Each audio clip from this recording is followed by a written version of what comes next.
Bonjour à tous, minasan ohayo gozaimasu, hello everybody et bienvenue dans mon podcast French by Ear, Fransugo no Kikitori. C'est Pierre-Marie et aujourd'hui c'est un épisode de niveau intermédiaire. Le titre de cet épisode c'est donc Solvitur ambulando. Peut-être quand vous avez vu ce titre, vous vous êtes dit mais c'est pas du français ça. Non, vous avez raison, ça n'est pas du français. Peut-être que vous vous êtes dit aussi, mais ça ressemble quand même un peu à du français, ça ressemble à peut-être aussi de l'espagnol ou de l'italien. Là aussi, vous avez raison, puisque solvitur ambulando, c'est du latin. Et bien sûr, le latin, c'est une des racines du français, bien sûr, mais aussi de l'italien et de l'espagnol.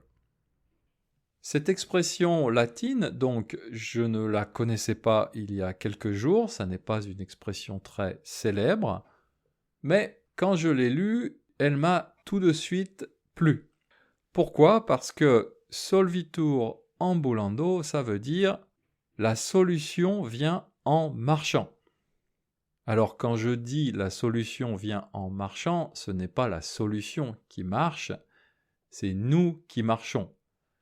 Peut-être une autre façon de traduire cette expression, ce serait « la solution est dans la marche ». Ça veut dire que si vous avez un problème ou si vous voulez réfléchir à quelque chose, eh bien c'est une bonne idée de le faire en marchant, puisque en marchant, vous aurez peut-être les idées un peu plus claires et vous allez trouver une solution.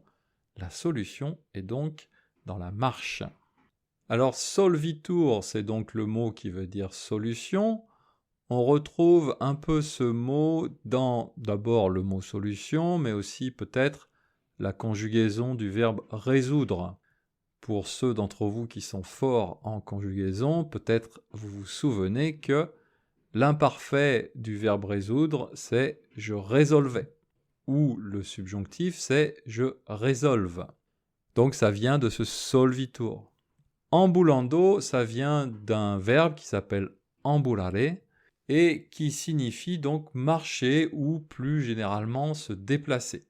On retrouve aussi ce ambulare dans un verbe français que j'aime beaucoup, qui est le verbe déambuler. Déambuler, ça veut dire tout simplement se promener tranquillement, doucement, sans but précis.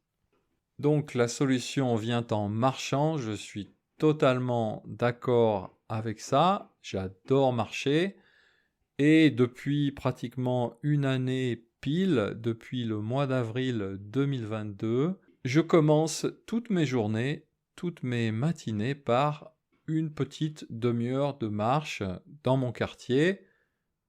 Ça fait une balade assez sympa puisqu'en plus c'est le long d'une rivière et d'une université.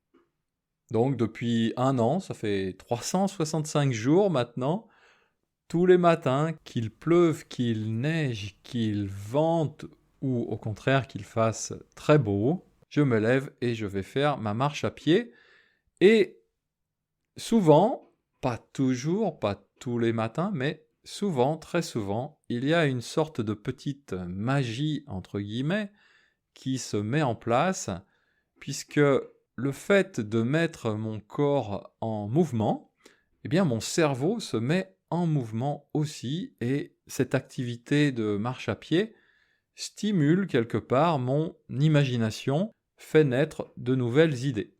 Tout simplement, l'idée de ce podcast, le concept entre guillemets pour employer un grand mot, est né comme ça lors d'une de mes marches matinales. Et de la même façon, quand je réfléchis à des idées de thèmes pour ce podcast, eh bien souvent je le fais le matin pendant ma marche à pied. Donc le corps se met en mouvement, eh bien le cerveau aussi se met en mouvement. Bien sûr, la marche à pied, comme certainement vous le savez, c'est une activité physique qui est recommandée depuis de nombreuses années par les médecins, et notamment l'OMS, l'Organisation mondiale de la santé, qui recommande de marcher chaque jour entre 7000 et 10 000 pas. Alors suivant les personnes, ça fait peut-être entre 3,5 km et 5 ou 6 km. Bien sûr, c'est recommandé pour la perte de poids. Ça a aussi un impact positif sur tout le système cardiovasculaire, donc tout ce qui concerne le cœur et la circulation du sang. Mais il y a aussi d'autres avantages auxquels on pense moins. Par exemple, quand on a mal au dos, en général, on n'a pas tellement envie de bouger et on reste à la maison et on se dit je vais rester tranquillement allongé dans mon lit et mon mal de dos va finir par passer. Mais en fait, les médecins, la plupart du temps, pour le mal de dos, ils recommandent au contraire un peu d'exercice et surtout donc la marche à pied, parce que là aussi, il y a une sorte de petite magie qui se met en place, c'est que quand vous marchez, votre colonne vertébrale et même plus généralement votre squelette se remet progressivement dans une position confortable. Donc c'est en marchant que on soigne le mieux son mal de dos. Ça aussi, à première vue, c'est quand même un petit peu surprenant, mais en fait, quand on y réfléchit, qu'est-ce qui différencie l'homme de l'animal?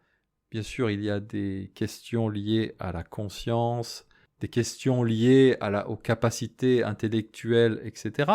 Mais sans aller aussi loin, une des choses qui différencie l'homme de l'animal, c'est que l'homme se tient debout sur deux pieds et donc marche sur ses deux pieds.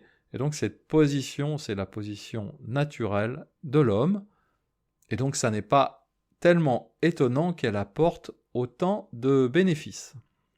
Alors c'est vrai que de nos jours, dans le monde moderne, on pourrait penser que la position naturelle de l'homme, eh bien c'est assis le cul sur une chaise devant un ordinateur ou devant un écran de smartphone, mais non, la position naturelle de l'homme, c'est debout et en marche. C'est d'ailleurs pour cette raison que en 2016, j'en avais marre de passer toutes mes journées assis dans un bureau devant un ordinateur et j'ai donc décidé de faire une pause de 2 mois dans mon travail, dans ma carrière, et de faire une longue marche à pied.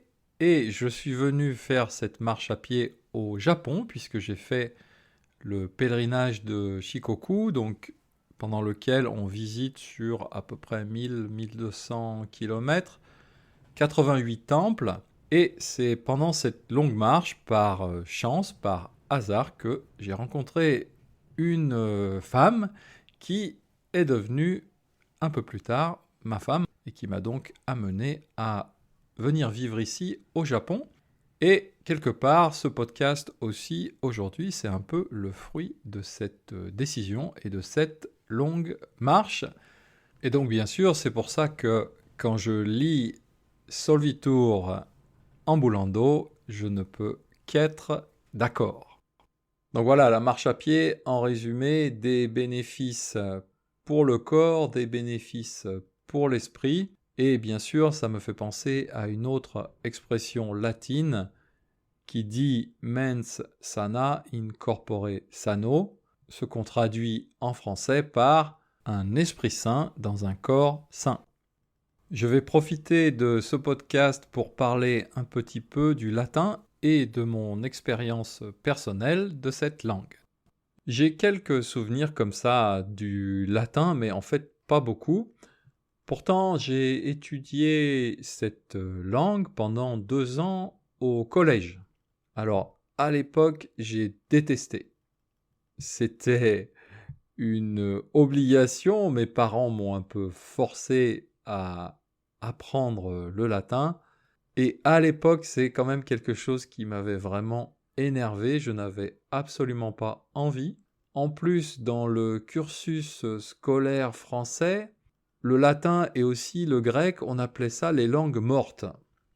Alors, il y avait d'un côté les langues vivantes, l'anglais, l'espagnol, l'allemand, etc. Et les langues mortes.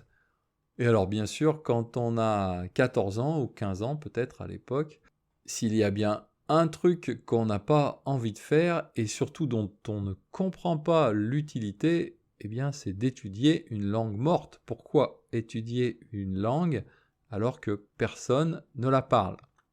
J'ai longtemps argumenté avec mes parents, j'ai posé cette question, mais de toute manière, ce n'était pas négociable. Et donc, un peu en traînant les pieds, j'ai fait 2 ans de latin. Mais je dois dire maintenant que, donc quelques décennies plus tard, finalement, je ne regrette pas. Même si j'ai oublié beaucoup de choses, je pense quand même que cette étude du latin m'a permis de comprendre un peu mieux le français, en tout cas les racines de certains mots. Mais surtout, je pense que ça m'a aidé dans l'étude d'autres langues latines, c'est-à-dire donc l'espagnol et l'italien, puisque nous sommes, on va dire, cousins linguistiques avec ces deux pays. Et l'étude du latin, la connaissance de certaines choses du latin, je pense, m'a aidé dans la compréhension de ces deux langues voisines. Dans le français actuel, on n'utilise pratiquement jamais de mots latins ou d'expressions en latin. Il y en a quelques-unes, je vous mettrai un lien internet assez intéressant avec une 50aine d'expressions latines qu'on voit de temps en temps en français, plutôt en français écrit parce que quand on commence à sortir des mots latins, c'est que quand même on est un peu dans du français littéraire, même si il y a 2 ou 3 expressions qui sont utilisées encore maintenant dans la vie de tous les jours, comme par exemple grosso modo, qui veut dire à peu près, ou in extremis, qui veut dire au dernier moment. Voilà, c'est tout pour aujourd'hui. Retrouvez la transcription en français et non pas en latin de ce podcast sur mon site internet frenchbyear.com et là-dessus je vous dis vale, ça veut dire à bientôt en latin et bien sûr mata chikai.